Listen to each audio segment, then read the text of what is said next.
Okay, so we're talking about aviation weather. So we're going to try to look at things that relate to aviation. I'm going to keep it very simple this week since we're just starting out.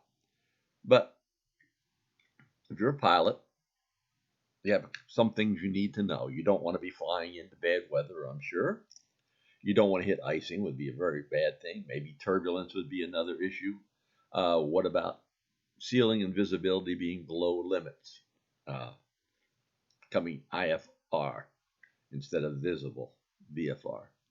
Uh, so just looking at a weather map, nothing else, just looking at a surface weather map, we know that low pressure systems are going to tend to have bad weather with them, and high pressure systems are going to tend to have good weather with them. So if I'm looking at this weather map, I know that down here in Texas right now I have a weak low, and I have another low up here over Nebraska and Kansas area, and I have a much stronger low up in Canada here. But I have high pressure over a lot of the eastern United States, and high pressure coming down from the Arctic here. So now we also have fronts, and they define a boundary between air masses. In other words, they separate two different kinds of air mass. So on this side, for example, temperatures are all below zero. On this side, temperatures are in the 30s, 40s, even some 50s coming up. So there is a distinct difference in temperature contrast here. This is a cold front that's moving in, replacing warmer air to the east. And the same can be held down here in California, moving into Mexico. That's just looking at the overall picture of the weather map. Something interesting. Topography plays a role in weather. And we have a mountain range right out here, the Rockies.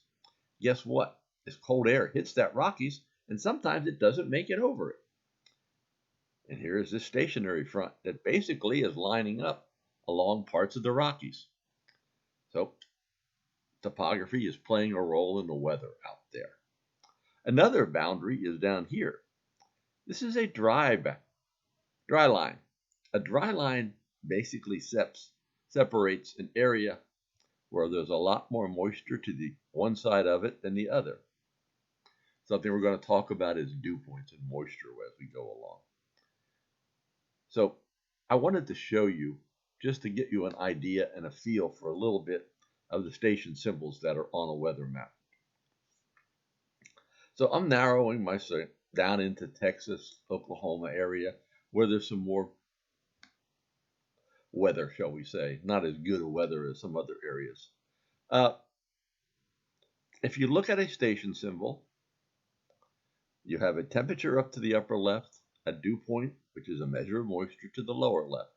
When they're near each other or very close to the same, the air mass is pretty doggone moist at the surface. In this case, there's two lines here that indicate fog, light fog over this area. And that is all the way along here. Now, further west, skies are clear. But where is that boundary? Well, if I look at a weather map, I have a position here, and I have one back here. Maybe I'm flying a small plane into an airport in here somewhere. I don't know where that boundary is. So we're going to have to have some other observational tools to give us some more information. So one of the things to notice too, with wind barbs on a weather map, the wind is coming from the direction. So you have winds coming out of the Gulf of Mexico and up into Oklahoma.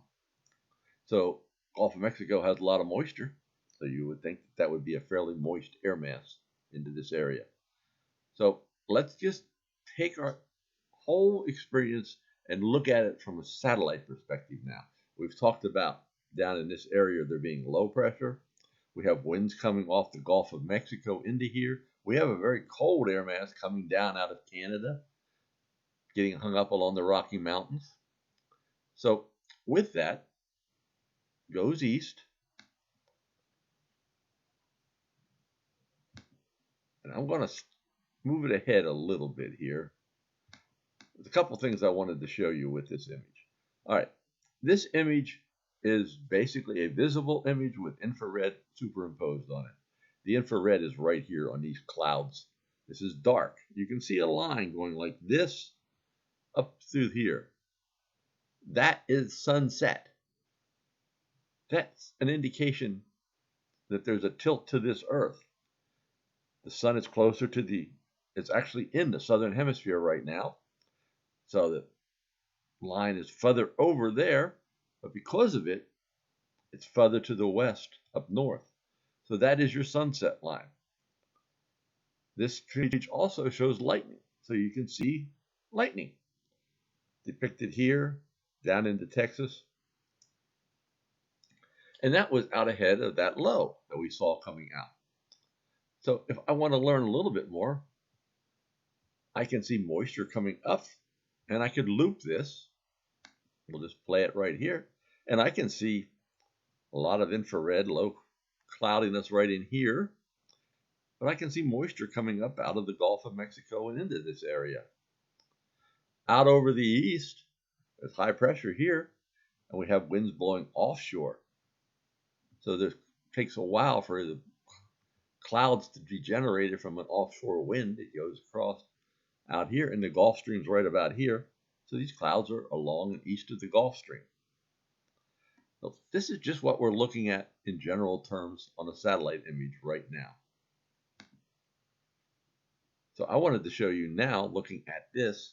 This image shows where higher clouds are, which is right along here, and where the fog bank is. Notice how it's hardly moving. So now I have a way of looking at where the fog is compared to what I was looking at on my surface weather map. So with this image, I can define a whole lot better that if I'm flying out of Oklahoma City and going west, it's not going to take long for me to run out of this fog.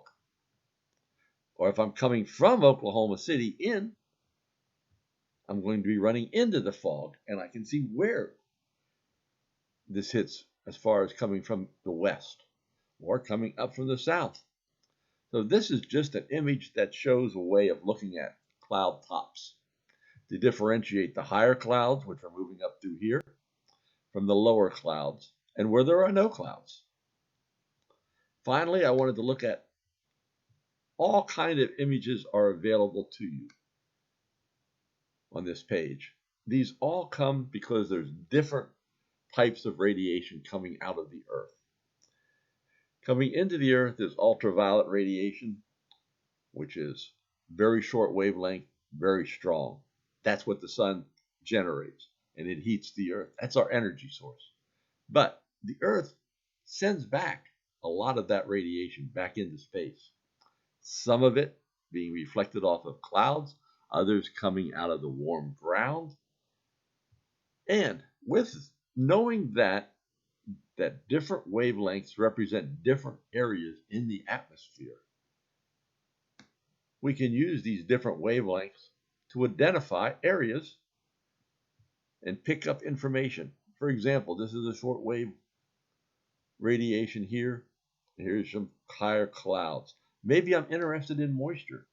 Well, at 6.2 microns, here's an upper level.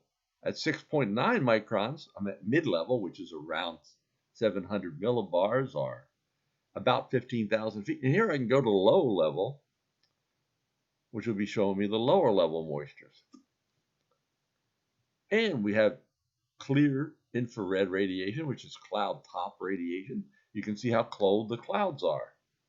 The higher up in the sky they are, there's going to be a different temperature to them. Here's ozone. Here's clean long wave. So if I rock this one, just loop on it, it's showing you where the highest cloud tops are and identifying them for you. So, and you can see where we were looking at lightning. Those are the highest clouds too. There's a line coming down, but it doesn't show you the fog. You'll notice that you're not picking it out. This is designed for looking at higher clouds. There's some bigger thunderstorms down here towards Houston. Maybe you're interested in that if you have hazards. So all this is coming out of understanding the radiation that the Earth puts out and the sun sends in, and looking at surface weather maps. We're going to begin to develop these in more detail with time, but we'll just start with that much that are just available looking at satellite combined with it. So I hope you got a little bit out of this. I'm going to try to focus more on hazards and looking at them through the tools you're beginning to learn about this week. So let me know if you have any questions.